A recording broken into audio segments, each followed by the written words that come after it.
Hola a todos.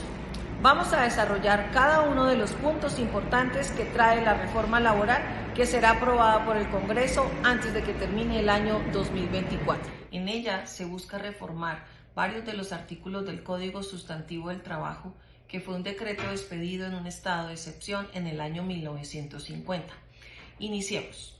La primera de las reformas tiene que ver con la inclusión de los principios que la Organización Internacional del Trabajo ha considerado a través de sus convenios deben regular las relaciones laborales de los estados que de ella hacen parte.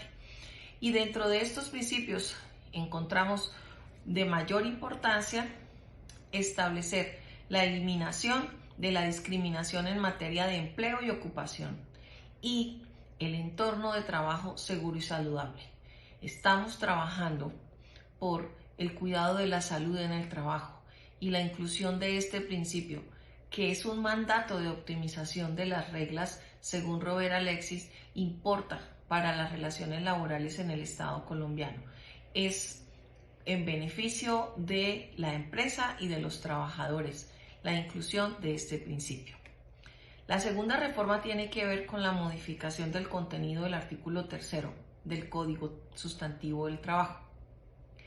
En este artículo se describe que el Código Sustantivo del Trabajo regula las relaciones laborales individuales y las colectivas del sector particular, que regula las colectivas del sector público y además establece que esa norma va a regular las relaciones de los trabajadores oficiales que siguen vinculados al Estado a través de contratos de trabajo.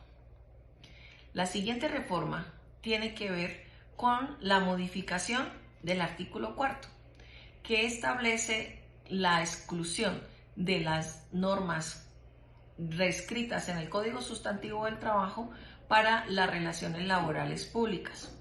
Pero habiéndose liquidado algunas de las entidades del Estado que describía el Código Sustantivo del Trabajo como Ferrocarriles de Colombia, esta norma ahora lo que hace es dejar en general la indicación de que el Código Sustantivo del Trabajo no se aplica a los servidores públicos vinculados por un acto administrativo con el Estado. La reforma establece que el contrato de trabajo será por regla general a término indefinido. Esto quiere decir que las empresas deberán contratar a los trabajadores siempre por un contrato a término indefinido.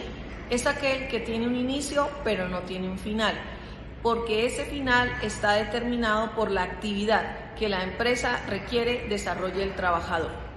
Los actuales contratos de trabajo a término fijo y a término por obra y labor serán excepcionales.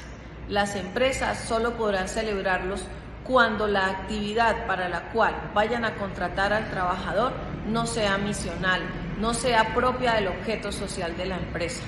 Y se ha recortado el tiempo de estos contratos, serán 2 años. Se pueden prorrogar durante esos 2 años, pero no lo podrá superar. Si el contrato a término fijo no se celebra por escrito, la reforma dice se entenderá que la relación laboral ha iniciado como un contrato a término indefinido. Esta reforma le da estabilidad laboral a los trabajadores. El Código Sustantivo del Trabajo describe las justas causas para dar por terminado el contrato de trabajo por parte del empleador y del trabajador. La reforma laboral incluye una nueva justa causa para cada uno de ellos, describiendo que el incumplimiento grave de las obligaciones y de las prohibiciones establecidos para cada uno es una razón suficiente para que el empleador o el trabajador consideren la terminación del contrato de trabajo. Pero esta consideración debe establecerse como una violación grave y responder a los criterios de razonabilidad y de proporcionalidad establecidos en el derecho con el fin de que esta causa tenga una razón suficiente.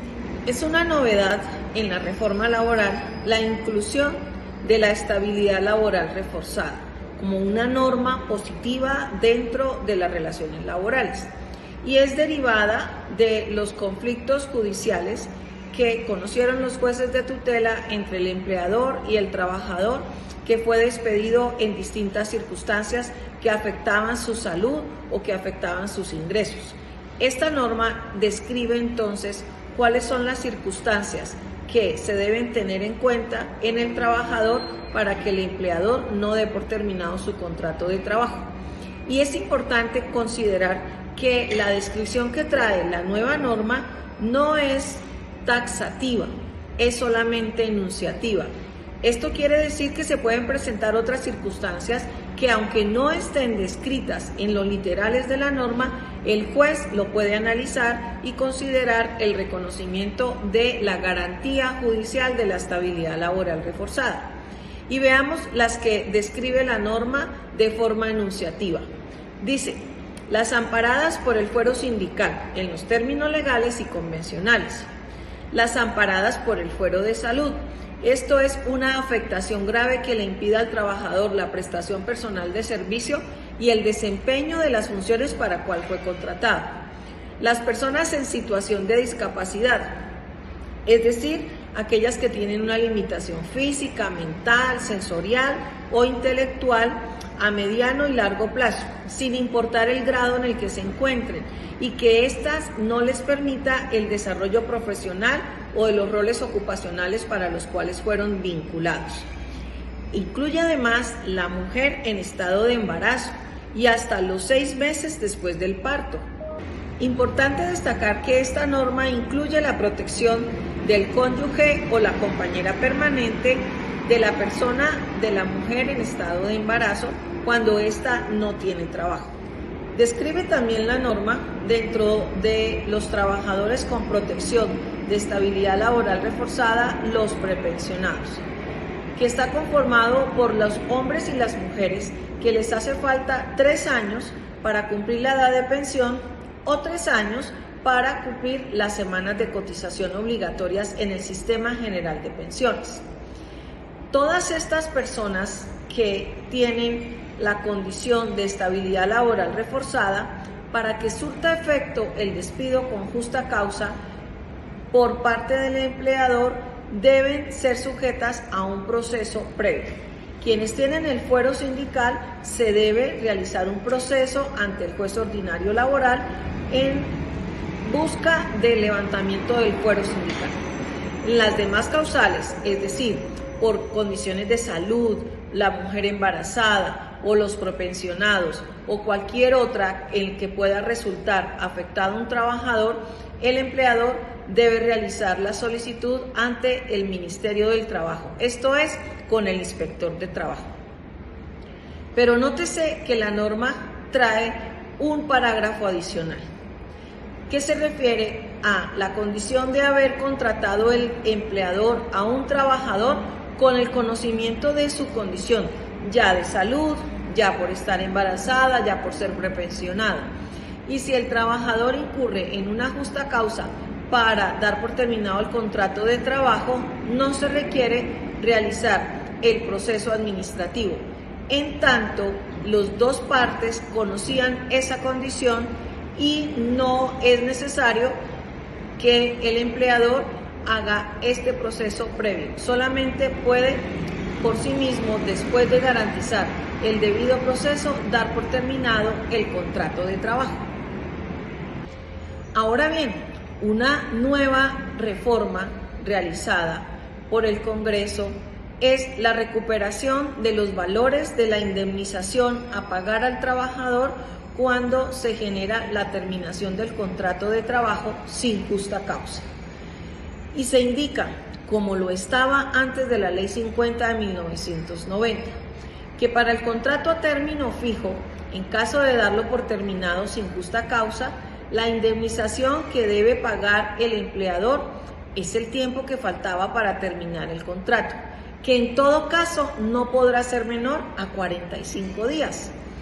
Y con relación a la terminación sin justa causa del contrato a término fijo, la norma también establece que es el tiempo que faltaba para terminar la obra, pero en ningún caso la indemnización podrá ser inferior a los mismos 45 días.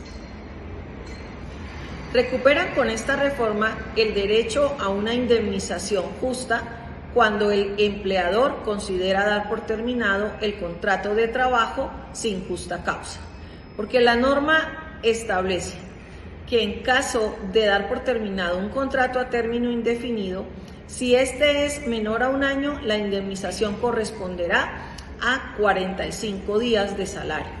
Si el contrato es superior a un año, la indemnización corresponderá a 45 días de salario por el primer año y 45 días también por los años subsiguientes o por fracción de año, dependiendo del tiempo de duración del contrato. Se reforma también el artículo 65 del Código Sustantivo del Trabajo referido a la indemnización por la falta de pago de las prestaciones laborales cuando se termina el contrato de trabajo. En la norma actual existía un periodo de tiempo que beneficiaba al empleador con relación al pago de la indemnización. Este es eliminado. Y ahora, ¿cómo se debe pagar la indemnización por falta de pago de las prestaciones laborales? Pues la norma quedará así. Si a la terminación del contrato de trabajo el empleador no le paga al trabajador los salarios, las prestaciones legales y convencionales o las indemnizaciones, salvo los momentos establecidos en el reglamento interno de trabajo para realizar esos pagos, debe pagar un día de salario de ese trabajador por cada día de retardo hasta que le realice ese pago.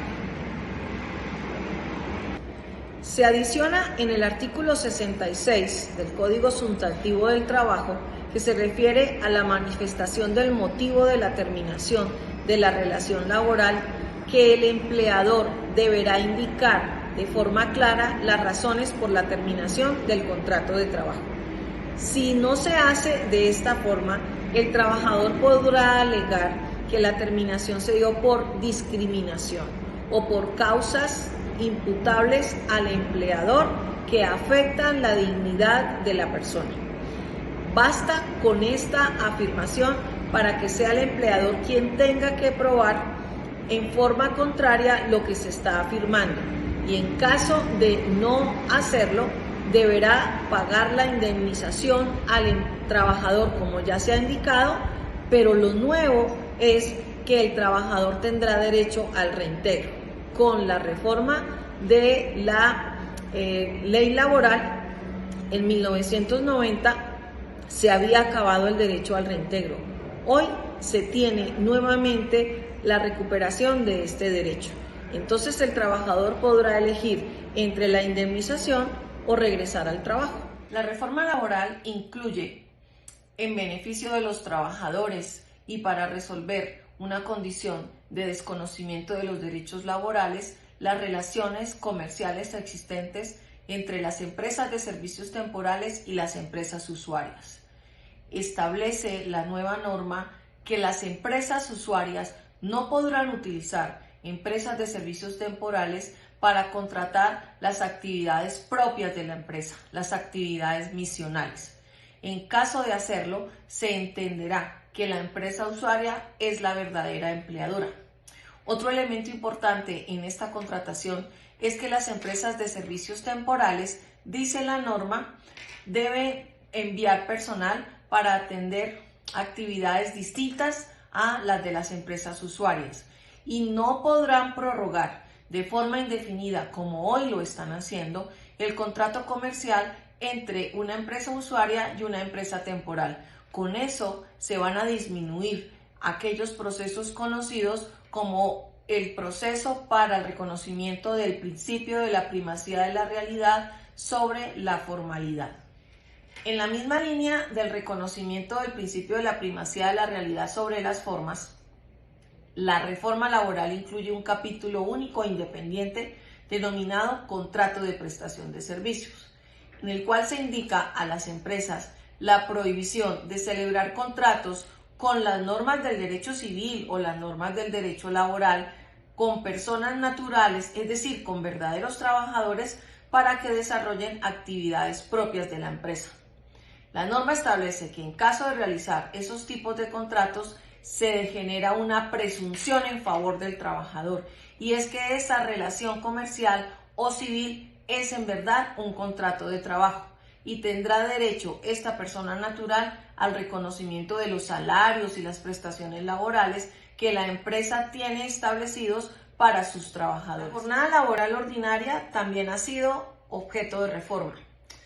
Con la Ley 2101 del 2021 se considera la reducción de la jornada hasta 42 horas semanales. Y eso está permitiendo la reducción de 1 hora de trabajo desde el segundo año en que entró vigencia esta norma hasta que consigamos las 42 horas.